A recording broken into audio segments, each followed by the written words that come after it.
तो friend, this is अभिषेक सिन्हा। आज हम गौतम बुद्ध का तीसरा लेक्चर पढ़ाने वाले हैं। इससे पहले वाली वीडियो चेक करेंगे तो आपका दो दो लेक्चर गौतम बुद्ध पे ऑलरेडी डाल रखे हैं। एक एक घंटा का लेक्चर है, दोनों ऑलमोस्ट एक एक घंटा का ही है। और आप उसको मेरे प्लेलिस्ट में जाके चेक करें। फिर ये जो नया लेक्चर है गौतम बुद्ध पे, फिर आपको अच्छे से समझ में आएगा। चलिए, ज़्यादा समय को वेस्ट ना करते हुए कहानी को आगे बढ़ाते हैं, ठीक है। कल हमने देखा कि गौतम बुद्ध का जो जन्म हुआ था, तो जो खिल कमल जन्म का निशान है। क्या है? जन्म का निशान है कमल। क्यों? क्योंकि ऐसा जातक कथा में लिखा गया है कि कमल जो खिला था, लगभग 7 कमल खिला था, और गौतम बुद्ध ने अपना पाँव रख रख कर उस आगे बढ़ाया अपना कदम को जन्म लेने के साथ ही। इस तरह का बात लिखा हुआ है। इसीलिए जन्म लेने का जो चिन्ह दिया गया है, कमल को माना गया है। दूसरा, गृह त्याग किए गौतम बुद्ध। तो गृह त्याग का चिन्ह क्या था बाबू? घोड़ा था। क्यों था? क्योंकि वो घोड़ा पे बैठ के अपना घर को त्याग दिए थे, उसी पे से भाग गए थे रात में 1 बजे के लमसम। ठीक है। तीसरा चीज बताओ, एक और है, गृह त्याग। गृह त्याग को क्या कहते हैं? घोड़ा कहते हैं। अच्छा, तो ज्ञान की प्राप्ति का चिन्ह क्या हो सकता है? बताओ। ज्ञान की प्राप्ति का चिन्ह पीपल की वृक्ष, है ना। पीपल की वृक्ष के नीचे उनको ज्ञान की प्राप्ति हो गया। उसको आप बोधि वृक्ष भी कह सकते हो। ठीक है। ज्ञान की प्राप्ति उनको कब हुआ?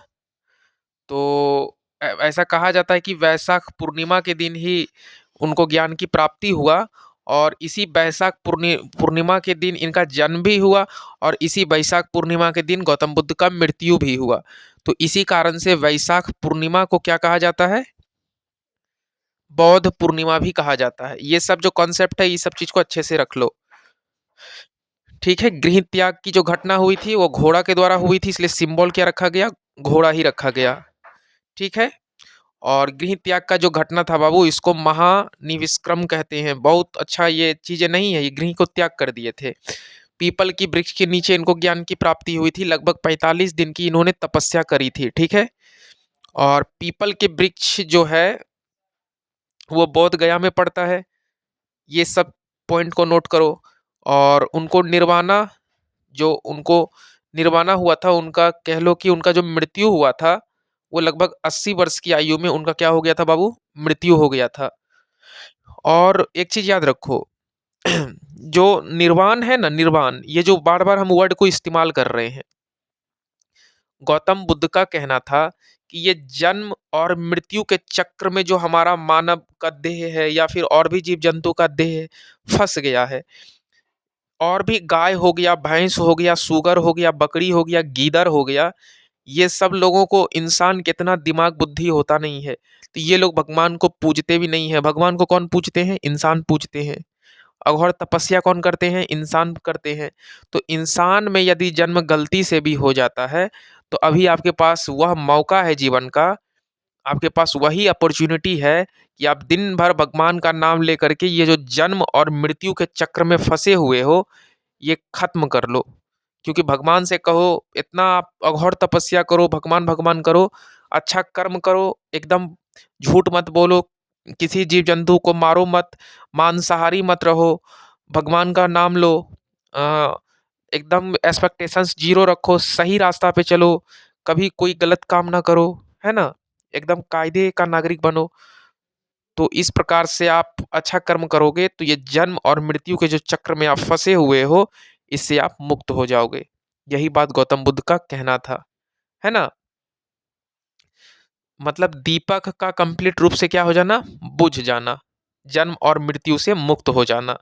कहावत है, दीपक का कंप्लीट रूप से बुझ जाना, जन्म और मृत्यु से क्या हो जाना? मुक्त हो जाना, मुक्त। और पूरे मोह माया, ये संसार की सबको छोड़कर चले जाओ। निर्वाणा की प्राप्ति कैसे होगा आपको? तो निर्वाणा की प्राप्ति होगा, अघोर तपस्या करोगे। ठीक है।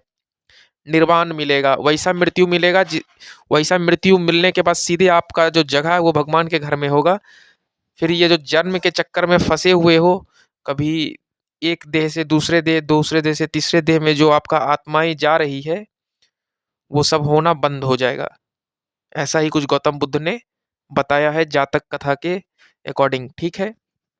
निर्वाणा का प्राप्ति होने के लिए बहुत तपस्या करना पड़ता है, जीवन में अच्छे कर्म करना पड़ता है, ठीक है। और निर्वाण का जो चिन्ह है वह जो आपका पाँव कह लो, है ना? वह पाँव है, पद कह लो पैर। आ गया समझ में? और गौतम बुद्ध अपने उपदेश के प्रचार के लिए कई संघ भी बनाए थे, और इस संघ में मुख्य रूप से प्रूस को एक शामिल किया जाता था, प्रूस को। मतलब गौतम बुद्ध का जो भी संघ था उसको प्रैक्टिस करना बहुत टफ था, तो कोशिश किया जाता था कि प्रूस को ही इसमें रखा जाए, क्योंकि इतना टफ चीज है, इसमें महिलाएं अगर आएगी तो उनसे इतना ज्यादा डिसिप्लिन वाला काम नहीं हो पाएगा, है ना? बहुत बार ऐसा है कि गौतम बुद्ध के जो भी शिष्य हैं वो नॉर्मल सा धोती पहन के, एक एक ठीक ठाक कपड़ा को ओढ़ के डेली नहाना, डेली सुबह जागना, और फिर इस तरह का जो वस्त्र है, तो थोड़ा टफ हो जाता है बाबू।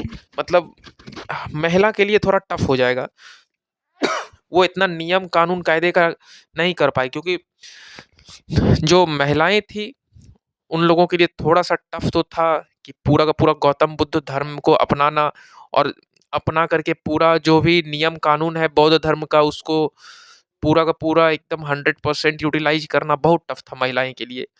इसलिए इनके धर्म के अंदर बहुत कम ही महिलाएं देखने को मिली है। जो गौतम बुद्ध हैं वो खुद महिलाएं से दूर रहते थे, क्योंकि वो अधिकांश प्रचार पुरुष के ही सामने किए हैं, और पुरुष जो है पुरुष ही पुरुष को ज्ञान का वितरण किए हैं, बांटे हैं। महिलाएं का जिक्र बहुत कम है, लेकिन कुछ हद तक महिलाएं हैं। गौतम बुद्ध की शिष्य इनकी मौसी भी बनी थी, ठीक है, यहाँ तक अच्छे से समझ में आ गया। और जो बौद्ध धर्म का मठ बनाया गया, जिसे बिहार भी कहा जाता है, क्या कहा जाता है? विहार। अब बिहार बौ वाला नहीं बाबू, वो वाला बिहार, विहार। बौद्ध धर्म का जो मठ है वो बनाया गया, उसको क्या कहा जाता है? विहार भी कहा जाता है। और इस मठ में बौद्ध धर्म से जुड़े जो भी अनुयायी थे, जितने भी थे, वो सभी शामिल थे। इनके ही जो भी मठ बनाया हुआ था, अलग अलग लेवल के अनुयायी जो भी बौद्ध धर्म का प्रचारक थे वही सब ना अनुयायी हो गए, तो वो सब ये मठ में क्या थे? शामिल थे।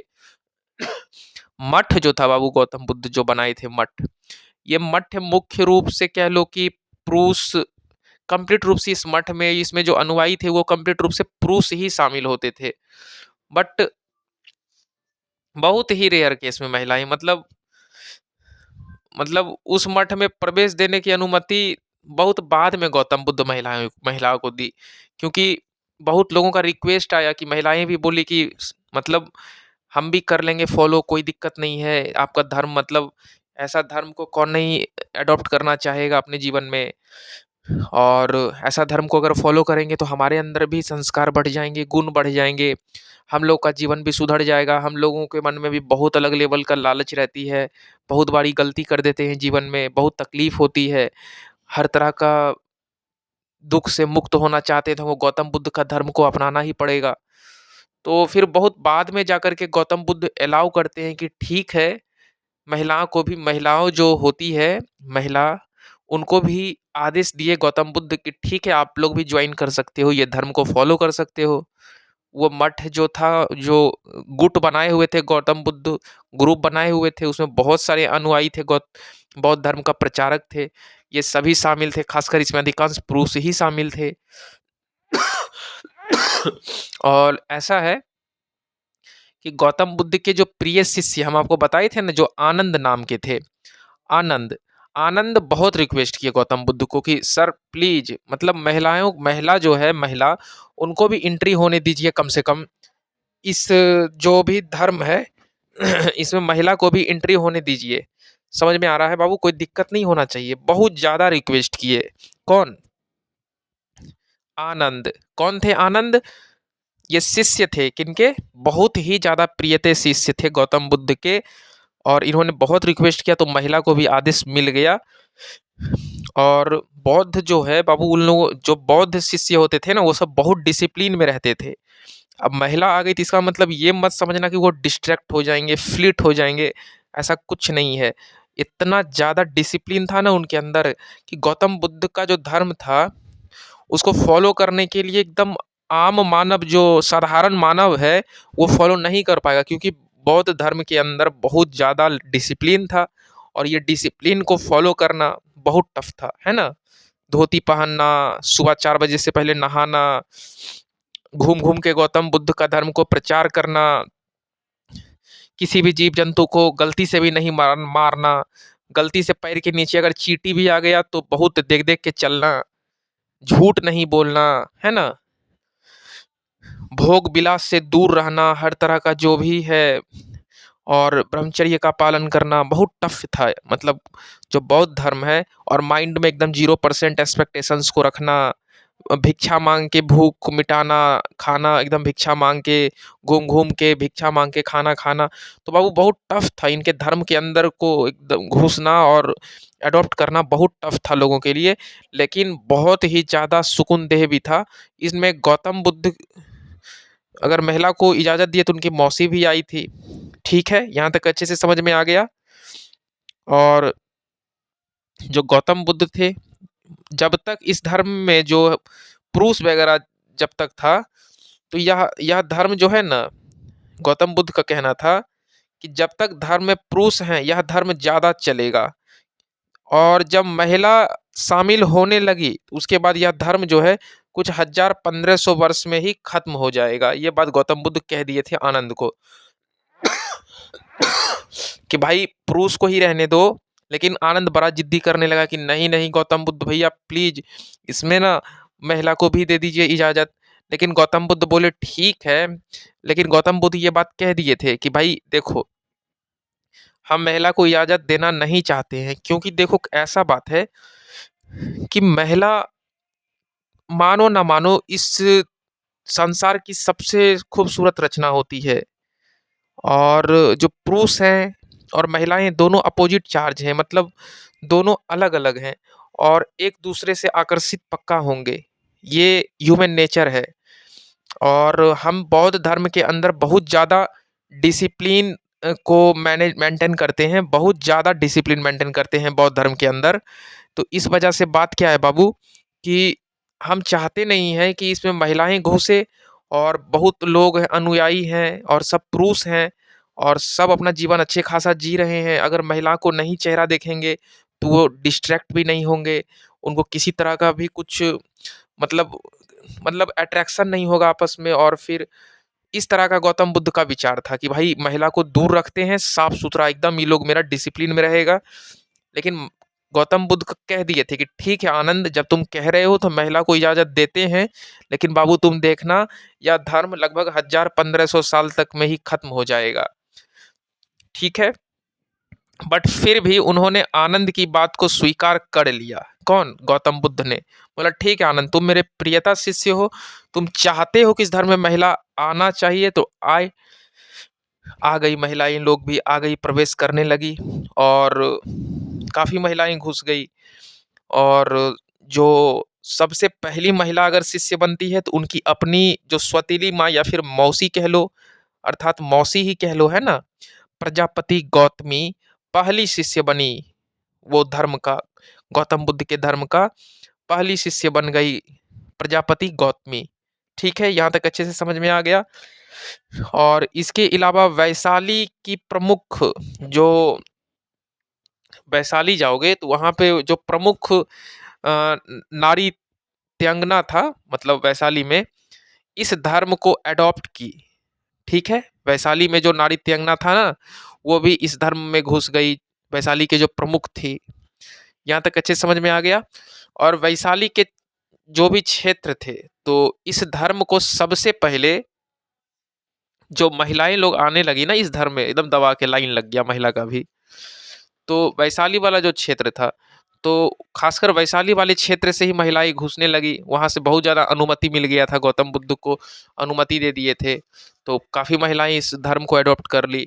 और गौतम बुद्ध अपने लाइफ टाइम में सबसे ज़्यादा उपदेश यदि कहीं दिए हैं तो वो श्रावस्ती वाले क्षेत्र में दिए हैं। आप बोलोगे सर ये श्रावस्ती कहाँ पड़ता है, तो हम आपको फिर से याद दिलाते हैं।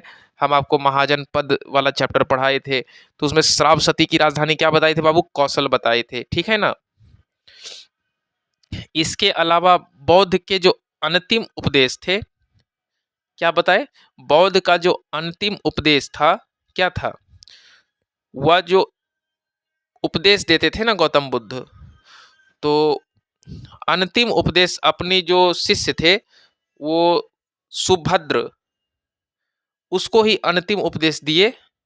और फिर गौतम बुद्ध की क्या हो गई? मृत्यु हो गई कुशीनगर में। ठीक है।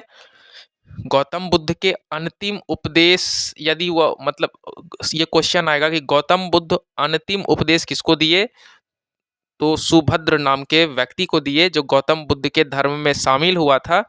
और यह सुभद्र गौतम बुद्ध के धर्म का अंतिम शिष्य बन गया था गौतम बुद्ध के प्रेजेंट में। ठीक है।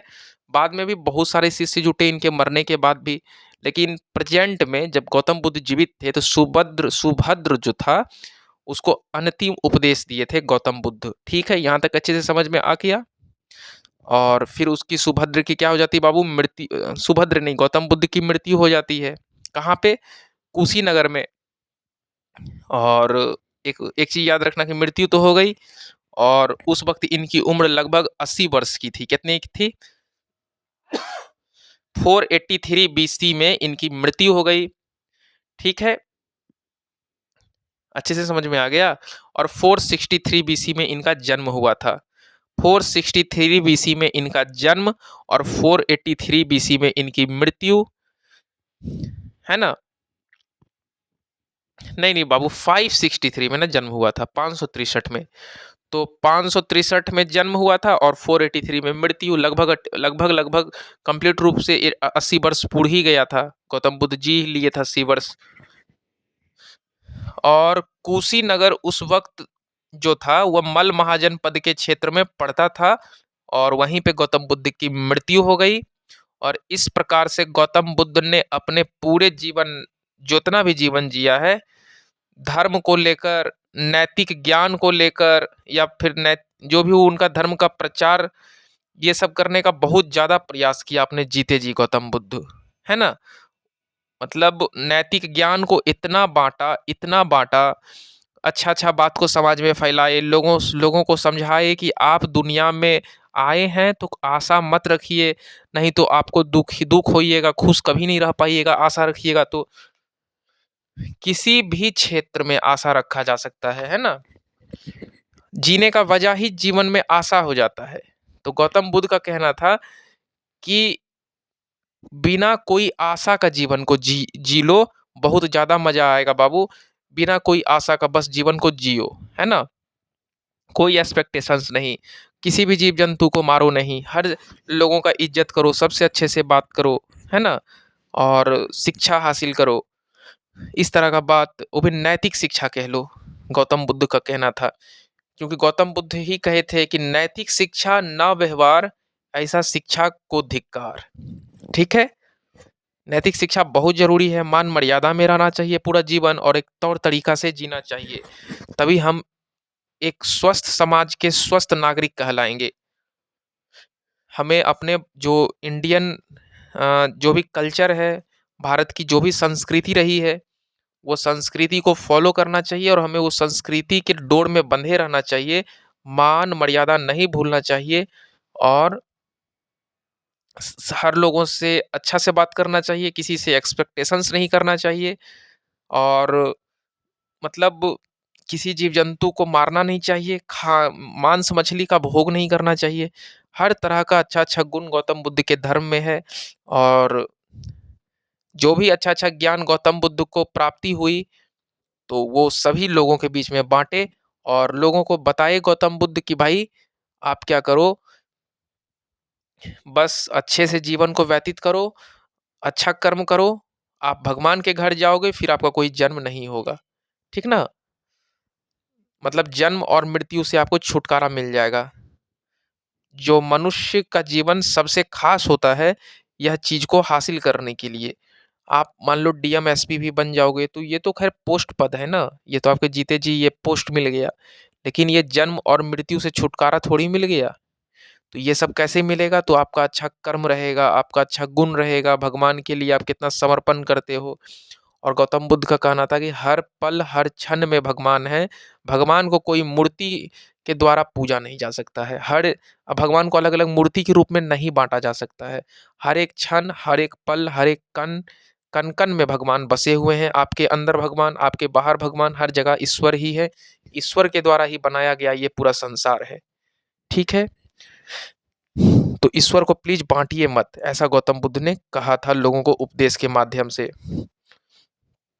ठीक है, यहाँ तक अच्छे से समझ में आ गया। और उन्होंने कहा है बहुत इंपॉर्टेंट बात कि जीवन जो है वो आर्य सत्य, नोबेल ट्रुथ में जीना चाहिए एकदम। 4 आर्य सत्य है जीवन का बाबू, इन गौतम बुद्ध ने कंप्लीट रूप से कहा। जो नोबेल ट्रुथ कहते हैं ना, जीवन का सच्चाई, वह 4 है। बुद्ध ने बताया जीवन में दुख है। क्या है? दुख है। ये पक्का, ये बिल्कुल सही बात है। क्या बताया? दुख है। और दुख में मतलब जो जीवन में आपका दुख है, और जीवन में दुख होना ही चाहिए। क्या होना चाहिए? चाहे आप कुछ भी कर लो, जीवन में थोड़ा बहुत दुख तो होना ही है। और गौतम बुद्ध ने यह भी बताया कि दुख अकेले नहीं है, बल्कि दुख के साथ आपका सबसे पहले मतलब दुख जो है ना आपके जीवन में, वो आपको काफ़ी तोड़ के रखता है। और आप मतलब दुख अगर आपके जीवन में हो जाता है, तो आप खुश नहीं रह पाते हो। तो एक्सपेक्टेशंस को डाउन कर लो। क्या कर लो? एक्सपेक्टेशंस को डाउन कर लो।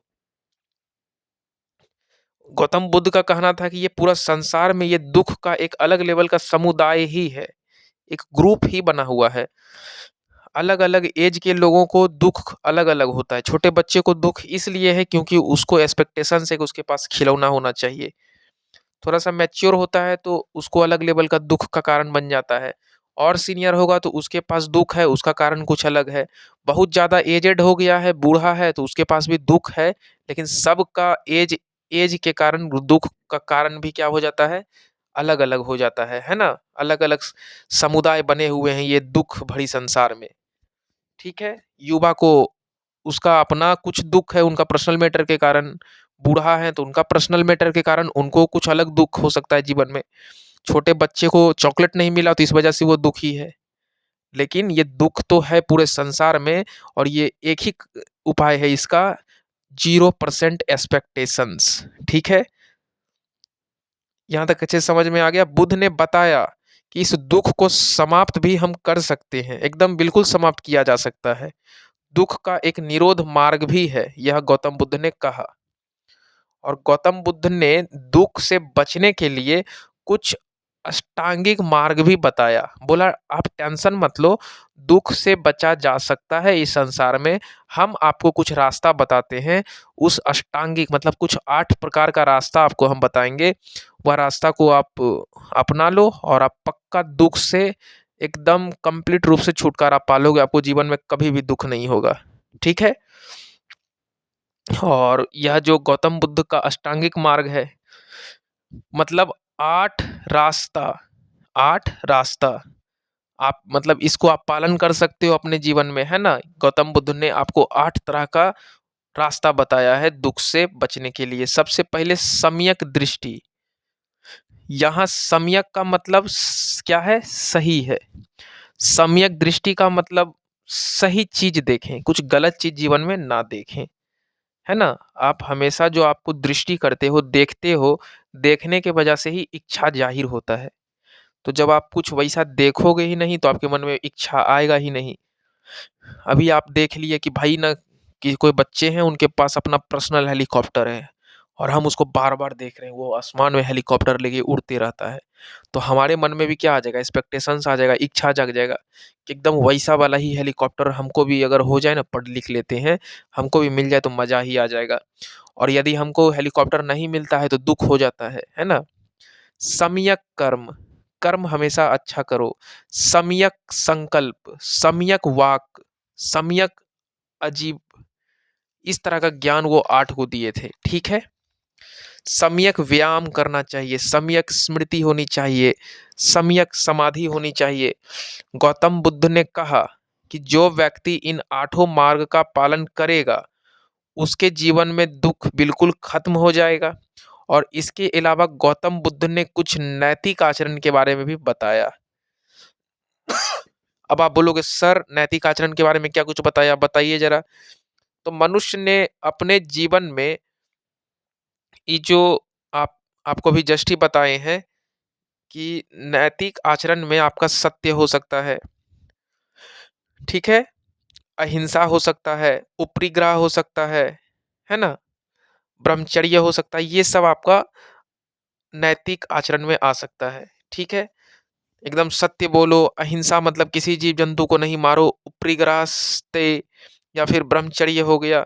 तो ये सब चीज जो है नैतिक शिक्षा को, नैतिक आचरण को आपके जीवन में बढ़ाता है।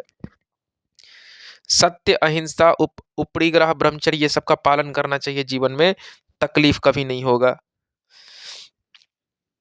ये जो दसशील विचार है, ये जो धारा है, ये काफी इंपॉर्टेंट है आम नागरिक के लिए।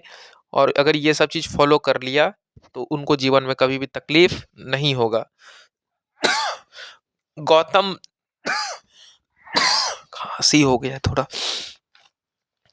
गौतम बुद्ध कहते थे कि बौद्ध धर्म जो भी है उनमें त्रिरत्न है, क्या है, उसका पालन जरूर करें।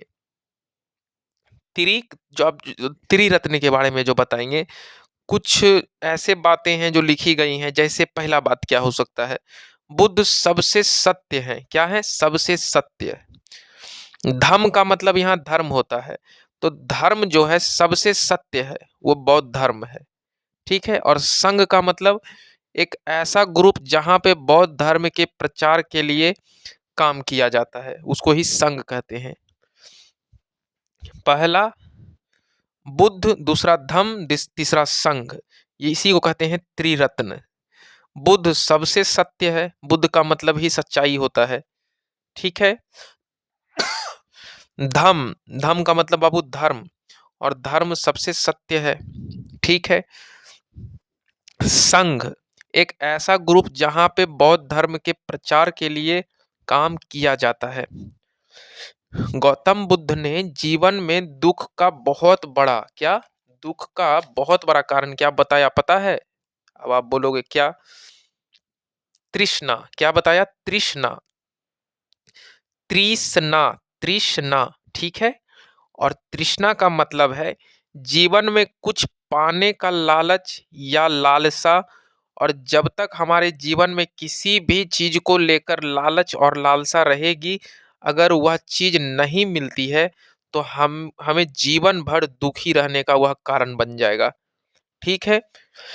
मान लो आप किसी लड़का से या फिर किसी लड़की से प्रेम करते हैं और वो आपको नहीं मिले, तो उनकी प्राप्ति नहीं हुई आपको, तो आपको पूरा जीवन वो लड़की के बारे में सोचकर या फिर उस लड़का के बारे में सोचकर पूरा जीवन आप दुखी रहोगे, दुखी ही जियोगे।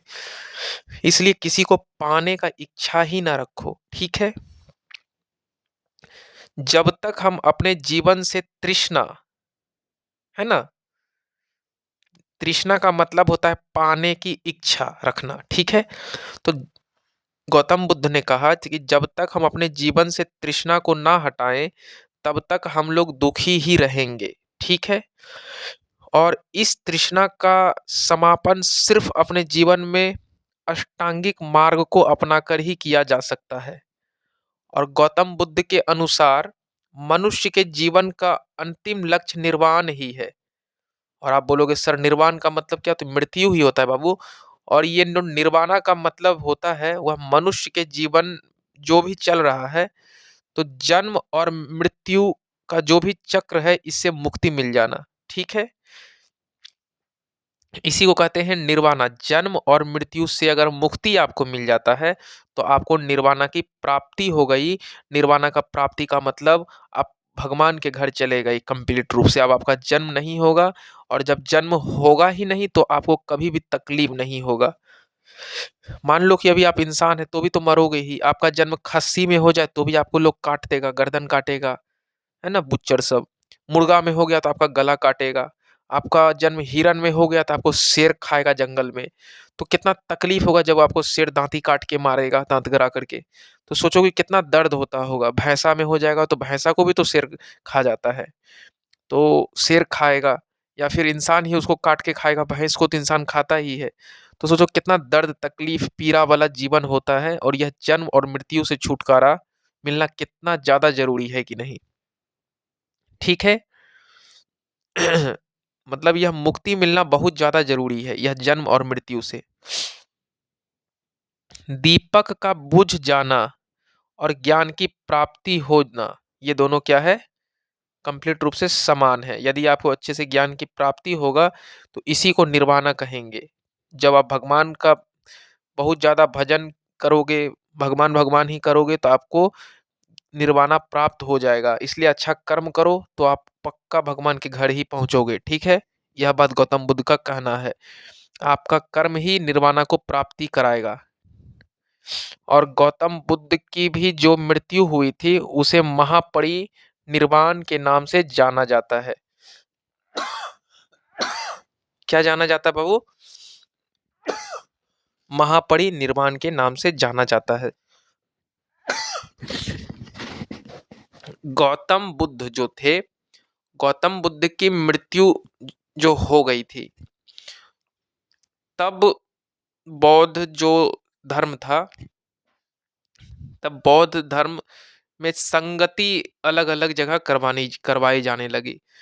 जैसे इनके मृत्यु के बाद, क्या इनके मृत्यु जैसे ही हो जाती है, तब 4 बौद्ध संगति को बुलाई जाती है। और संगति जब भी आते हैं जो भी संगति, 4 बौद्ध संगति ग्रुप कह लो, तो बौद्ध धर्म 2 टुकड़ों में बंटने लगता है। जो भी संगति आती है, अनुयायी आते हैं, तो महिलाएं भी उसमें शामिल रहती है। तो बौद्ध धर्म 2 ग्रुप में बंटता है, पहला हीनयान और दूसरा महायान। पहला हीनयान और दूसरा महायान। 483 बीसी में जब बुद्ध की मृत्यु कुशीनगर में हो जाती है, तब से 4 संगति बुलाई गई। और यहाँ यह जो संगति का मतलब क्या है? सभा। संगति का मतलब क्या होता है बाबू? सभा। मतलब सभा लगाया गया, जहाँ बौद्ध धर्म के विद्वान, बहुत बड़े बड़े विद्वान बौद्ध धर्म के, इन लोगों को बुलाया गया था। और विद्वान आपस में मिलकर चर्चा करते थे कि कैसे बौद्ध धर्म को और भी बेहतर बनाया जाए। यह जो संगति लगाया जाता था ना, यह 4-4 संगति लगाया गया है। कब? जब गौतम बुद्ध की मृत्यु हो गई तब। अब आप बोलोगे सर, यह संगति का क्या मतलब होता है? तो बाबू, संगति का मतलब सभा होता है, एक ग्रुप बनाना। और किसका ग्रुप? तो गौतम बुद्ध के धर्म के अंदर बहुत बड़े बड़े विद्वान थे, एक पर एक दिग्गज लोग थे। उन्हीं विद्वान का जुटाया जाता था, और आपस में डिस्कशन कराया जाता था कि और भी बेहतर इस बौद्ध धर्म को कैसे बनाया जाए। इसके लिए अलग अलग विद्वान अपना अपना सुझाव रखते थे। ठीक है? मतलब अलग अलग विद्वान अपना अपना टिप्पणी सुझाव रखते थे। और इसी क्रम में जो फर्स्ट बौद्ध संगति लगाया गया, जो सबसे पहले जो पहला बौद्ध सभा अगर कहीं हुआ, तो 483 ईसा पूर्व या फिर 483 बीसी कह लो। सबसे पहले 483 बीसी में ही लाया गया। 4 बौद्ध संगति में जो 3 बौद्ध संगति हुआ, वह बिहार में ही आयोजित किया गया। कहाँ पे? बिहार का पावन धरती, जो हमारा बिहार है ना, राजधानी अभी के डेट में पटना है ना। तो ये बिहार के धरती पे ही 3 जो बौद्ध संगति लाया गया, या फिर बौद्धिक सभा कह लो, बड़े बड़े विद्वान का जुटारा लगाया गया। तो ये जो टोटल संगति कहाँ हुआ था? 4 में से 3 बिहार में ही हुआ था। कहाँ हुआ था? और एक कहाँ हुआ था? कश्मीर में हुआ था। कहाँ हुआ था? कश्मीर में। 3 संगति, 3 सभा बिहार में लगाया गया, 1 सभा कश्मीर में लगाया गया। इस प्रकार से 4 बौद्ध संगति को लाया गया। ठीक है? अब जो चारों संगति आया, तो वो अलग अलग राजा लाए थे, अलग अलग डेट में आया था। ठीक है ना? 483 बीसी में, जो 483 बीसी था, तो जो राजगिरी स्थान पड़ता है, ये बिहार में ही पड़ता है। और उस वक्त राजगिरी के जो राजा थे, अजात शत्रु थे। और यहाँ पे बौद्ध संगति लगाया गया। कहाँ पे? राजगृह वाले क्षेत्र में, या बिहार में ही पड़ता था। और राजा कौन थे? राजगृह का अजातशत्रु थे। जबकि यह जो संगति या फिर जो ये बौद्ध संगति लगाया गया बिहार में, उस वक्त पहला जो बौद्ध संगति राजगृह में लगाया गया, तो उस वक्त इसके अध्यक्ष कौन थे, इसकी अध्यक्षता कौन कर रहे थे, तो महाकश्यप कर रहे थे। कौन कर रहे थे, महाकश्यप। संगति सबसे पहले कहाँ लगाया गया बिहार में, राजगृह में लगाया गया। उस वक्त राजगृह का राजा कौन थे, अजातशत्रु थे। अच्छा, यह बौद्धिक संगति लगाया गया तो इसकी अध्यक्षता कौन कर रहे थे, देख रेख कौन कर रहे थे, महाकश्यप कर रहे थे। अच्छा बाबू, दूसरा बौद्ध संगति कहाँ लगाया गया, तो 383 ईसा पूर्व में, 383 ईसा पूर्व में लगाया गया। पहला बौद्ध संगति 483 ईसा पूर्व में कहाँ लगाया गया, कौन सा स्थान पे, तो राजगृह में लगाया गया। अच्छा, राजा कौन थे, अजातशत्रु थे। अध्यक्षता किनके द्वारा किया गया, महाकश्यप के द्वारा किया गया। अच्छा, दूसरा बौद्ध संगति कहाँ लगाया गया, 383 ईसा पूर्व में लगाया गया। कहाँ पे लगाया गया, वैशाली में लगाया गया। कौन सा राजा थे, काला शौक राजा थे। अच्छा, किनके अध्यक्षता था, तो सवाकामी का अध्यक्षता किया जा रहा था वैशाली वाले क्षेत्र में, जिसके राजा काला शोक थे। अच्छा, तीसरा जो संगति लगाया गया वो कहाँ लगाया गया, तो 247 ईसा पूर्व में, 247 ईसा पूर्व में कहाँ लगाया गया, तो बिहार में लगाया गया। बिहार के किस स्थान पे लगाया गया, पाटलिपुत्र में लगाया गया। अच्छा, पाटलिपुत्र के उस वक्त राजा कौन थे, अशोक थे। अच्छा, अध्यक्षता कौन कर रहे थे, मोगलीपुत्र तीस कर रहे थे। अच्छा ठीक है, बहुत बढ़िया। अच्छा सर, फिर कब लगाया गया, तो 102 एडी में, इस बार बीसी में नहीं, इस बार 102 एडी में। अभी 2024 है ना, तो 102 एडी, अभी 2024 एडी है, मतलब 2024 एडी। आज संगति कब लगाया गया, 102 एडी में, मतलब चौथा संगति, चौथा बौद्ध संगति। कौन सा स्थान में, तो कुंडलबन, कश्मीर में पड़ता है। कहाँ पड़ता है, कश्मीर में। राजा कौन थे कश्मीर के, तो कनिष्क थे। अच्छा, किनके अध्यक्षता में, तो वासुमित्र के अध्यक्षता में। और उपाध्यक्ष भी थे, तो अश्वघोष उपाध्यक्ष के रूप में काम कर रहे थे। और जो वासुमित्र थे वो मेन अध्यक्ष थे। कहाँ पे, आपका कौन सा क्षेत्र के अध्यक्षता कर रहे थे, तो कुंडलबन का। चौथा बौद्ध संगति, फिर से बोलते हैं, एक बार और याद कराते हैं आपको।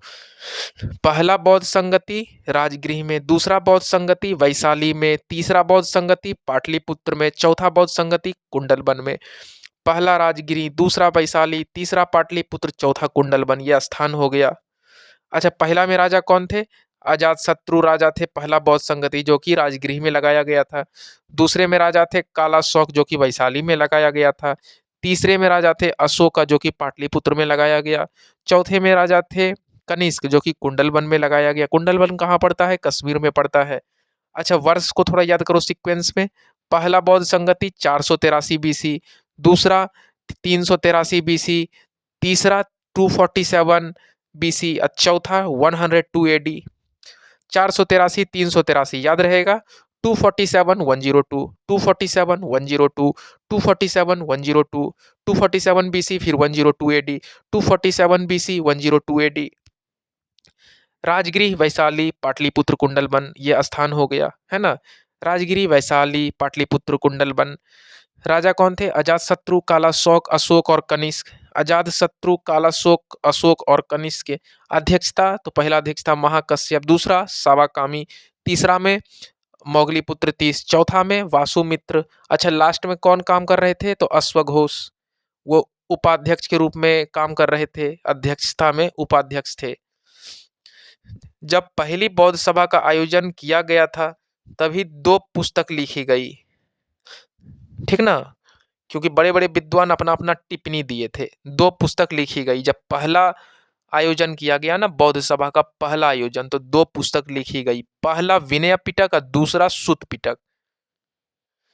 यह दो पुस्तक बड़े बड़े बौद्ध धर्म के विद्वान के द्वारा लिखी गई, ठीक ना। और ये विनय पिटक और सुत्त पिटक पहली बौद्ध संगति के दौरान, जो पहली बौद्ध संगति 483 ईसा पूर्व में राजगृह के स्थान पे लगाई गई थी, और उस वक्त राजा अजातशत्रु थे और अध्यक्षता महाकश्यप कर रहे थे।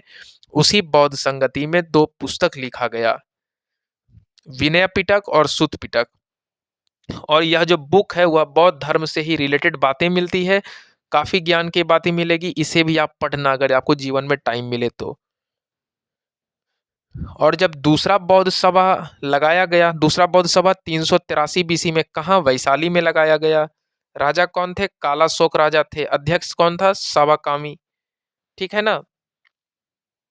तो दूसरा बौद्ध सभा जब हुआ, तभी फर्स्ट टाइम में हम लोगों को जो भी विभाजन का लक्षण देखे ना कि हीनयान और महायान, ठीक, पहला में क्या मिला? थोड़ा सा विभाजन मिला। नहीं नहीं, पहला में विभाजन नहीं, दूसरा बौद्ध संगति में ही विभाजन हो गया था, दो शाखा में बट गया था। ठीक है, ये लक्षण देखने को मिला था। तो उसी विभाजन में दो तरह का ग्रुप बन के आते हैं, पहला महासांधिक और दूसरा भेरवादी। पहला महासांधिक और दूसरा भेरवादी, ये दो गो ग्रुप आपको दूसरा संगति में, दूसरा जो बौद्ध सभा लगाया गया उसमें आपको देखने को मिला। और यहाँ पे जो भेरवादी है, क्या भेरवादी पुराने विचार को मानते हैं, क्या मानते हैं? एकदम पुराना पुराना विचार को ये मानते हैं। और जो महासांधिक हैं, ये कुछ नए चीजों पे विश्वास करते थे। फिर से बाबू बता रहे हैं, जो दूसरा बौद्ध संगति हुआ था, कहाँ पे हुआ था? 383 ईसा पूर्व में वैशाली में हुआ था। उस वक्त राजा वैशाली के कालाशोक थे और अध्यक्षता सावाकामी कर रहे थे। ठीक है, तो वहीं पे क्या होता है कि जो ये जो सभा लगा दूसरा बार, तभी पहला बार ऐसा हुआ था जीवन काल में कि भाई जो गौतम बुद्ध का धर्म था उसमें थोड़ा सा विभाजन का लक्षण देखने को मिला कि दो तरह के लोग गौतम बुद्ध के धर्म में देखने को मिले। पहला महासांधिक लोग, जिनका विचार क्या था? थोड़ा सा पुराना टाइप का था। और दूसरा भेरवादी लोग, जिनका विचार क्या था? थोड़ा सा नया था। सॉरी, महासांधिक कुछ नए विचार के थे और भेरवादी, नहीं कहता भेड़ बकरी चराने वाला, उनका विचार थोड़ा पुराना था और महासांदी का कुछ नया विचार था।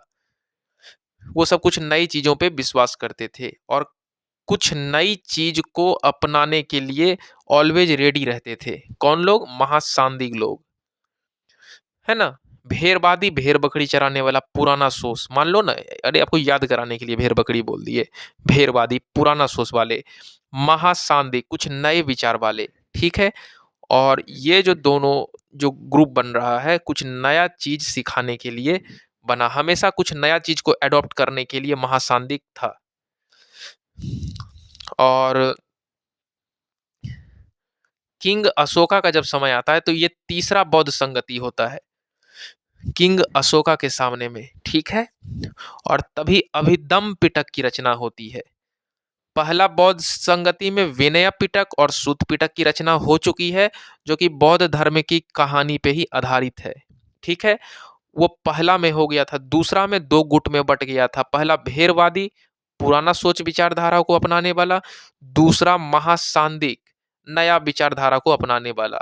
तीसरा बौद्ध संगति अशोक के टाइम में हुआ था और तीसरा में अभिधम्म पिटक जो बौद्ध धर्म की पुस्तक है उसकी रचना की गई थी।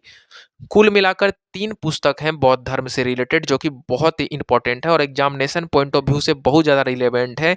यहाँ से क्वेश्चन आएंगे। कौन कौन सा ग्रंथ है? विनय पिटक, सुत पिटक, अभिधम्म पिटक। ये तीनों ही बुक, ये जो सभा लगाई गई चारों, इसी में इसकी स्थापना हुई।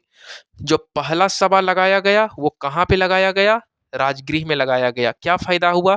तो दो गो पुस्तक निकल के आया, पहला विनय पिटक और दूसरा सुत पिटक। अच्छा ठीक है, दूसरा सभा कहाँ लगाया गया? वैशाली में लगाया गया। क्या फायदा हुआ?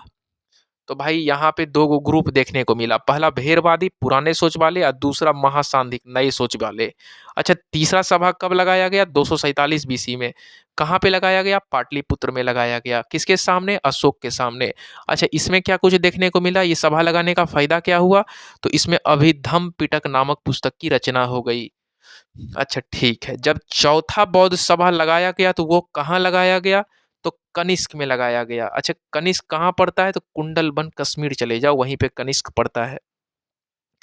तो यहाँ पे भी जो बौद्ध धर्म है वह दो अलग अलग ग्रुप में बट गया। कौन कौन सा ग्रुप में बटा? पहला महायान और दूसरा हीनयान। ये कहाँ पे बटा? कश्मीर में बटा।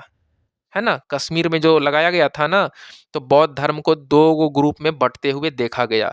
कब लगाया गया? 102 एडी में लगाया गया, कुंडलवन या कश्मीर कह लो। ठीक है, राजा कौन थे? कनिष्क थे। अच्छा, अध्यक्ष कौन थे? वासुमित्र थे। उपाध्यक्ष कौन थे? अश्वघोष थे। याद रखो, एक-एक चीज़ इम्पोर्टेंट है। चौथा में क्या हुआ था? तो चौथा में जो कुंडलवन में लगाया गया था कश्मीर वाले क्षेत्र में सभा, तो उसमें बौद्ध धर्म 2 शाखा में बँट गया, 2 ग्रुप में बँट गया। पहला महायान और दूसरा हीनयान। फिर से रिवाइज कराते हैं आपको। पहला बार में जो राजगृह में लगाया गया था, पहला बौद्ध संगति, उसमें क्या हुआ था?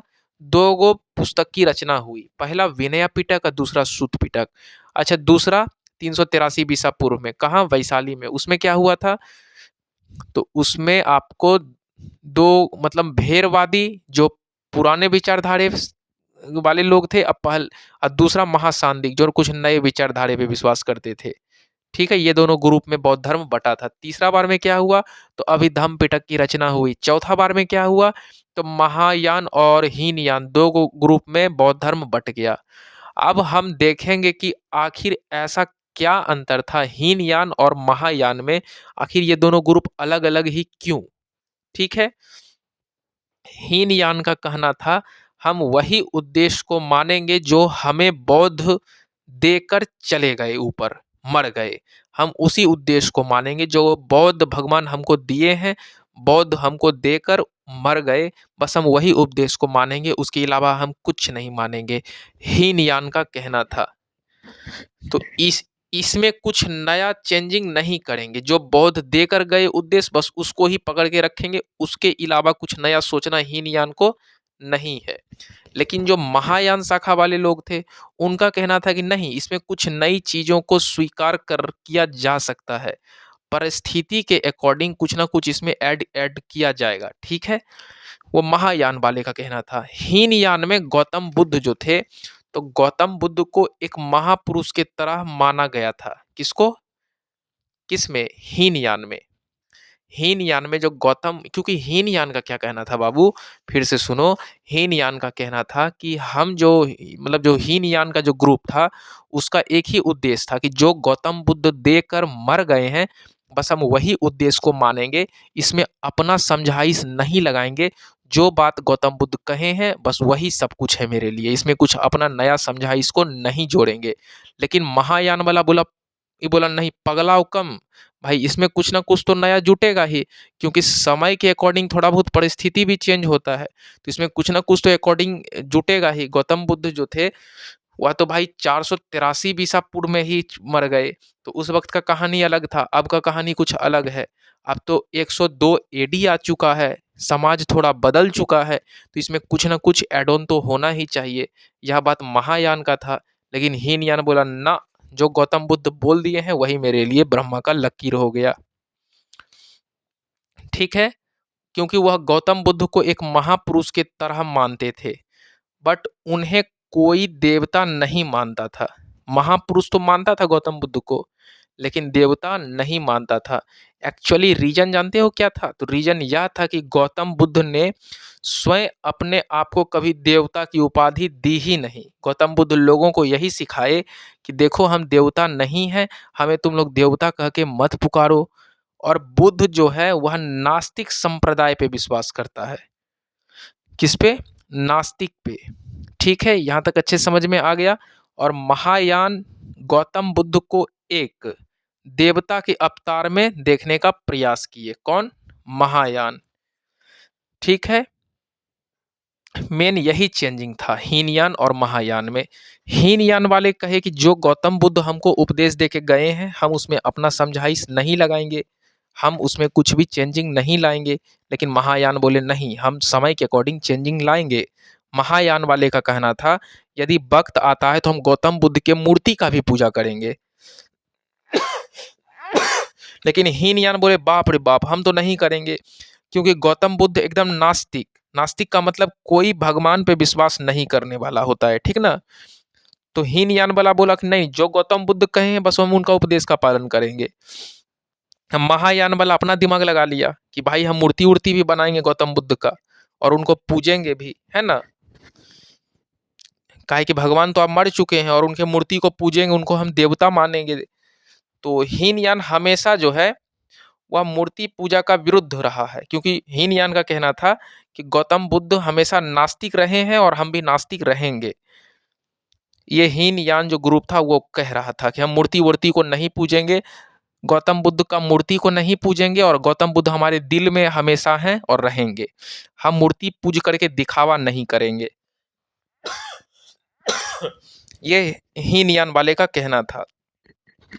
हीनयान कंप्लीट रूप से गौतम बुद्ध के विचारधारा को एक्सेप्ट किया था, लेकिन महायान वाले बोले नहीं, अब गौतम बुद्ध मर चुके हैं तो उनका मूर्ति बनाई जानी चाहिए और मूर्ति का पूजा भी होना जरूरी है ना। और गौतम बुद्ध जब जिंदा थे बाबू, तो वो कहते थे कि देखो मेरा पूजा तुम लोग मत करो, पगलाओ मत, हम मानव हैं तुम्हारे तरह ही। तो एक साधारण मानव दूसरे साधारण मानव का पूजा क्यों करेगा? हम लोग सब नास्तिक हैं, भगवान तो हर कण में है, हर पल में है, हर क्षण में है। आपके अंदर भगवान, आपके बाहर भगवान, तो पूजा एक इंसान का क्यों? सबसे बड़ा बात ये गौतम बुद्ध कह रहे थे। तो इसी बात को ना हीनयान वाले पकड़ लिया कि बोला ना, चाहे भूकंप आ जाए, चाहे आंधी आ जाए, हम गौतम बुद्ध के मूर्ति का पूजा नहीं करेंगे। यदि हम करते हैं तो गौतम बुद्ध के दिए गए उपदेशों का उल्लंघन करना है, और हम पूजा नहीं करेंगे तो नहीं करेंगे। लेकिन महायान वाला भी जिदिया गया, बोला पूजा करेंगे, मूर्ति का तो करेंगे चाहे कुछ हो जाए। ठीक है, समझ में आ गया। हीनयान हमेशा मूर्ति पूजा का विरोध कर देता, हमेशा। और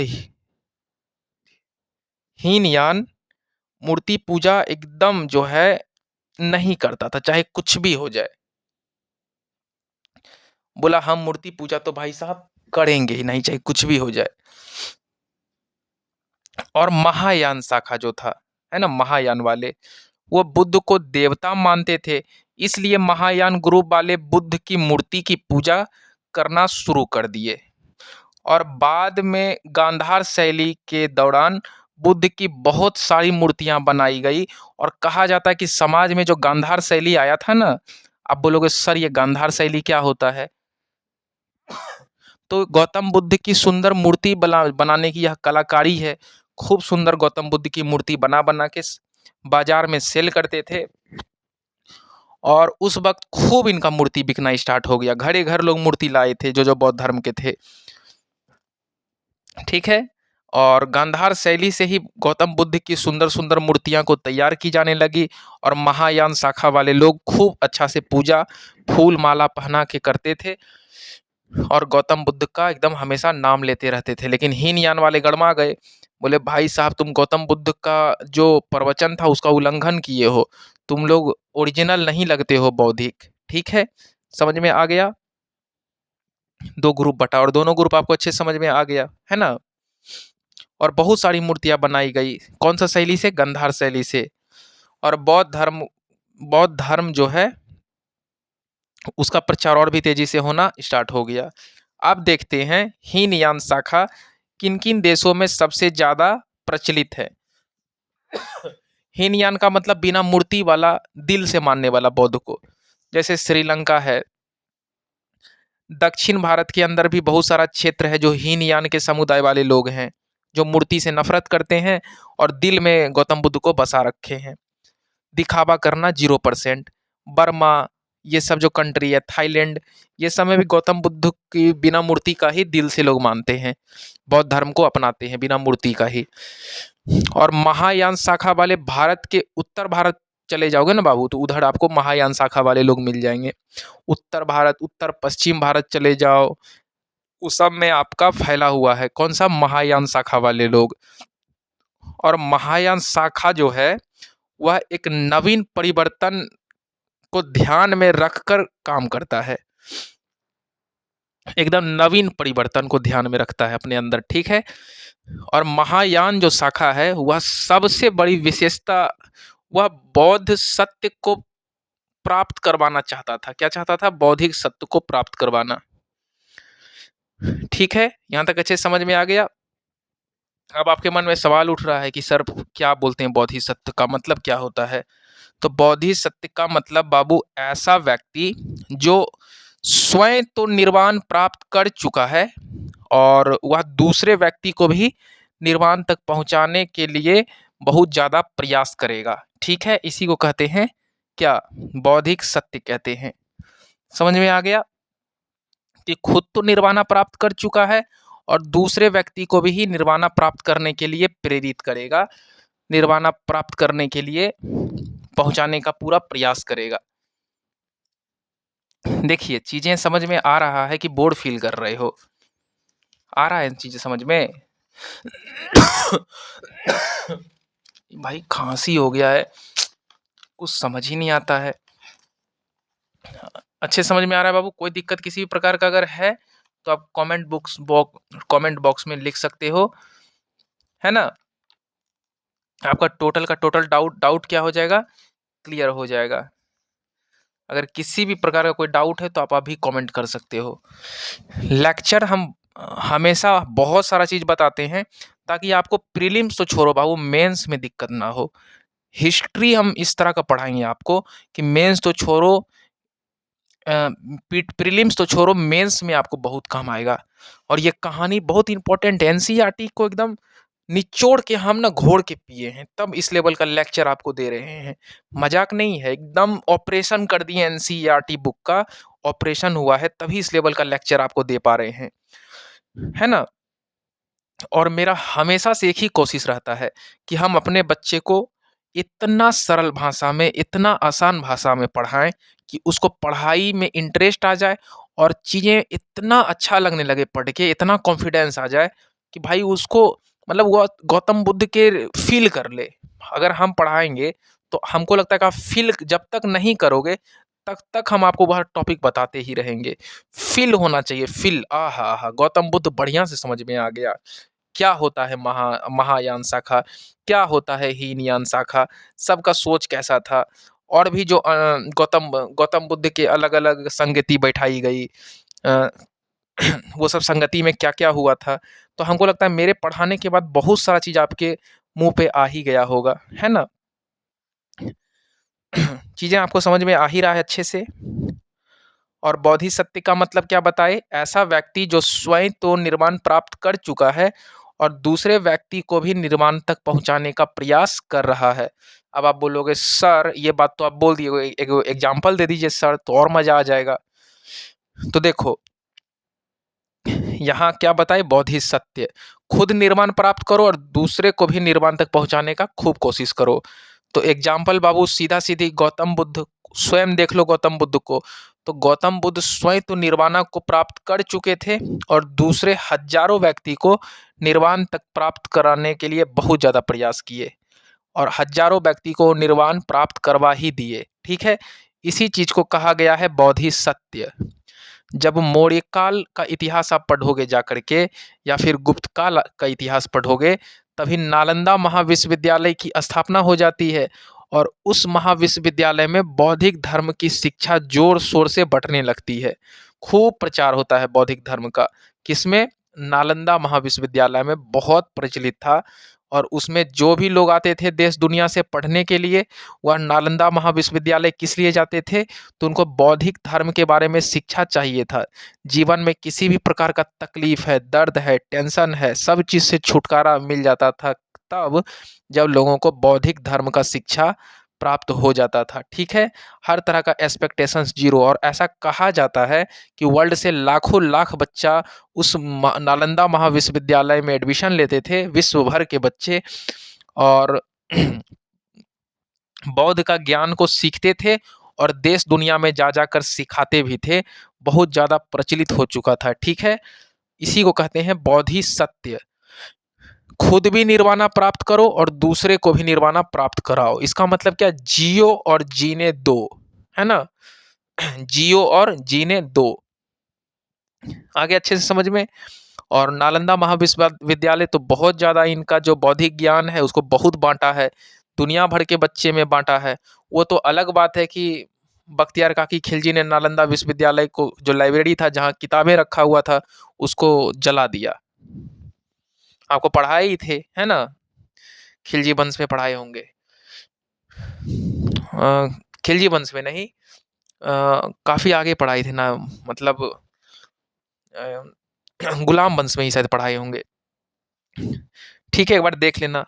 और ये चीज़ आपको अच्छे से समझ में आ गया, नालंदा महाविश्वविद्यालय की जो स्थापना होती है और उस महाविश्वविद्यालय में बौद्धिक धर्म की शिक्षा दी जाती है कंप्लीट रूप से। और उस वक्त जब विश्वविद्यालय में शिक्षा दी जा रही थी, तो कह लो कि जो बौद्ध धर्म के जो नए शाखा का जन्म होता है, उसी को कहते हैं ब्रजयान शाखा। क्या कहते हैं? ब्रजयान शाखा। और यह ब्रजयान शाखा गुप्त काल के दौरान शुरू हो गया था। लगभग छठी ईसा पूर्व के आसपास कह लो, यह शाखा स्टार्ट हुआ था, ब्रजयान नाम का शाखा। देखिए, थोड़ा मेरे को खांसी ऐसा मन लग रहा है, बोलते बोलते गला एकदम फंस गया है। थोड़ा खांसी हो जाता है तो बोलने में भी नहीं बनता है फ्रेंड्स। ऐसा करते हैं कि 1 घंटा का वीडियो देखिए, हाँ 1 घंटा 34-35 सेकंड हो ही गया है। तो हम चाहते हैं कि बाबू एक नया वीडियो लाएं आपके लिए, 1 घंटा का और वीडियो लाएं। देखो बाबू, हम डिटेल से पढ़ाएंगे तो घंटा पे घंटा लगेगा ही, इस चीज़ के लिए आप हड़बड़ाओ मत। आप मेरा वीडियो सुनते हो, आपको हम पे विश्वास है ना, आप मेरा वीडियो को लगभग 2.x से भी सुन सकते हो, 1.75 से तो सुनो ही सुनो, सब चीज़ समझ में आएगा। इतना सरल भाषा में इतना बार रिपीटिशंस करते हैं ना, 1.75 में भी आपको अच्छे से समझ में आ जाएगा। कोई डाउट नहीं बाबू, 1-1 घंटा पर डे पढ़ा रहे हैं, बहुत है। इतना ही आप पढ़ लो ना, बोलोगे सर प्रीलिम्स तो निकाल लिए, मेंस भी हो जाएगा सर। मतलब अब मेरे को कोई टफ लग ही नहीं रहा है, सब कुछ हो गया क्लियर। मतलब आप बस बाबू एक काम करना कि जो भी हम लेक्चर देते हैं उसको बीच-बीच में हर लेक्चर को रिवाइज किया करो। क्योंकि मेरा पढ़ाया हुआ सब लेक्चर अगर आपको एट अ टाइम याद है सब कुछ, तो मेंस में सिंगल डिजिट में रैंक ना गिरा दोगे, तो मेरा नाम अभिषेक कुमार नहीं रहेगा। बहुत मेहनत और एनसीईआरटी का लाइन का जो ये जो रस है ना, आपको पिला रहे हैं। एनसीईआरटी के लाइन का रस, ये चीज़ याद रखना। ये सब बाबू एनसीईआरटी लाइन का रस है, रस। ये रस आपको घोल के माइंड में पिला रहे हैं। समझ में आ रहा है? बहुत इंपॉर्टेंट चीज़ है। आपको ये सब तभी समझ में नहीं आएगी जब आपका रैंक आ जाएगा ना अधिकारी बनने के दौरान, आपको रैंक जब मिलेगा बीपीएससी में, वो भी सिंगल डिजिट में, तब आपको लगेगा नहीं अभिषेक सर कुछ तो कहे थे। चलिए, बहुत बहुत धन्यवाद आपका वीडियो देखने के लिए। जय हिंद, जय भारत।